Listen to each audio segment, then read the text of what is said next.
So I would consider myself a young renter or a younger person. I recently moved out just earlier this month at the age of 20. I turned 20 just this year at January. And I was born in 2006. And I know a lot of young adults and a lot of teenagers, basically people from the group of 16 years old to even 25, even maybe even up to 30.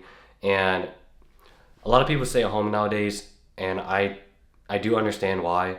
This economy is not good, but sometimes, you just gotta. You don't have to always like wait for the right moment. Is what I'm trying to say. I've listed some key points as to like why or how I managed to move out at such a young age. Again, I consider 20 a young age. I know people who've moved out as soon as they turn 18.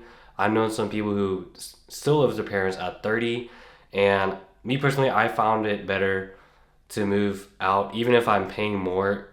Like, let's be honest, guys, staying in your parents' house, living rent free, if your parents don't charge you rent, is always going to be financially better just because you're not paying that portion for housing.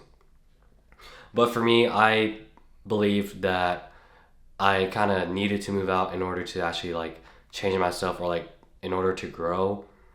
Let's just jump straight into it. Number one is that I actually just planned moving out for like months and months, even like a year, but I didn't really get to saving seriously or just being financially literate till like these, I guess, just till last year. Back when I was younger, I used to get my paychecks and I used to spend it all just on food and dumb stuff. And what really like I guess solidified like, wow, I need to start saving money is whenever I filed my taxes for the first time at 18, I saw how much I actually made for my fast food job.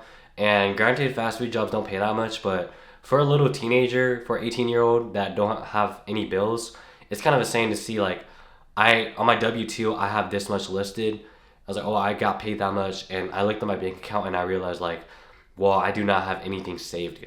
Like this is not good at all. Considering I don't pay any bills. Besides, at the time I didn't pay any bills. I didn't pay my car insurance. Now I do. I didn't pay my phone bill, but now I do. But back then, I was a spender.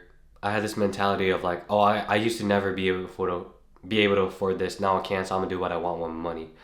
And it's kind of I realized that it's kind of a toxic mentality to have, just because living in the moment is great, but at least for me, I want to work so when my body gives up on me, I don't have to worry about working so hard.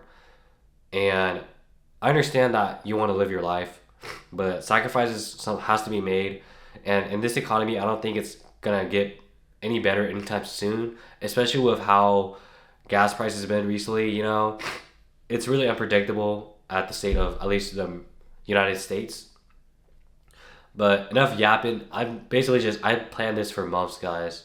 I saved like I saved like $600. I saved all my paychecks for like months and months straight, building up my emergency fund just to make sure I guess I wasn't really tracking every single penny, but I was just tracking everything and just making like a list, like budget, like, oh, how much will utilities be? It's guaranteed, it's an estimate. I won't actually know until after this month, which is April, when I actually got my first month rent of like utilities and stuff.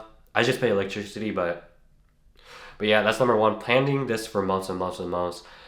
I want to advise all my younger people or people around my age, people older than me, is that you need to save like at least 5,000 in order to move out. And if you live in like a more expensive state like California, I even advise you to save like 7,000, 10,000, because I won't lie, guys, my bank account, my savings account is not where I want it to be. So I'm kind of strictly saving. I'm investing myself first. I put half of my income or half of my paycheck into just straight to my high yield savings account for an emergency fund, because if my car breaks down, guys, I could probably only afford like maybe like a few emergencies, but if it's like a big bill, like going to the hospital, I don't think I'll be able to afford it. And I know I shouldn't be saying this, but I want to be honest with my viewers right now.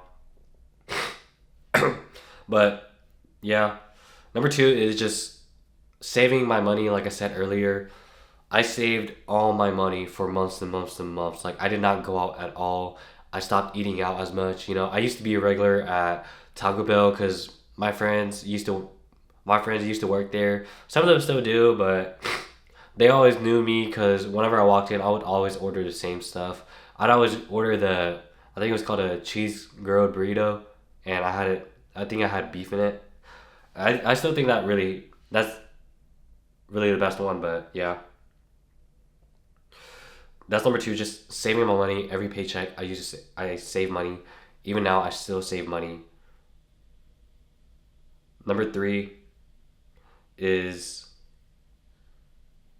all right. So number three is just, at least for me, if I at first I wanted to move out myself by myself, but realizing that sometimes you just gotta stay down. So me and my friends, we actually wanted to move out, and we brought up this idea of just, oh, why don't we just move in together? Because we've known each other for years and years and years. So we were like, oh, let's just do it. And so far, it's going great. I mean, it's only the first month. I'm going to the second month in like a week or two. Not even a week or two, but so far so good. I believe that they say like, oh, you don't know the real person until like you live with them. And for me, my roommates have been amazing. I've known one of them since kindergarten. We were like buddies growing up together. But roommates are essential to living a cheaper life. You get to save more. You get to spend less on rent because you guys are splitting the rent. And at least for my unit, if I was living by myself, I wouldn't even look at a place this nice, guys. So I guess that's the benefit of moving out with friends or roommates. You could get a nicer place and you can still afford, or you can still pay less in rent because you're actually splitting it. If I was actually getting my own apartment, I would look for something like under 1,000, which is actually doable in my state because I live in the south. But this place, this is a townhome. I'm renting it. Costs $2,000, and if I was by myself, dude, that's like 70% of my income. So that's not really good financial decision. But that's number three. Roommates are essential to living a cheaper life. Number four is, as I stated earlier, I was budgeting ahead of time. I was making sure that every dollar was well spent or like well invested. And granted, I still have some fun money just to spend on stuff that I want. Like if I want to go out with my girlfriend, or if I want to buy this and buy that. I actually have a track sheet online. It's a Google spreadsheet or Google Sheets. I have like my income. At least for me, I go off my net income. I don't really go off my gross income because gross, that's before taxes, and after taxes is what you actually really spend. So whenever I go like, oh, three times the rent or stuff like that, I go off my net income.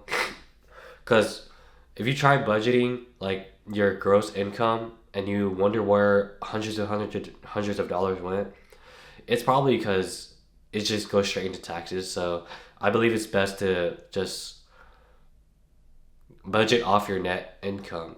And for me, my hours are kind of inconsistent. I get like 40, somewhere between 35 hours to 50, 55.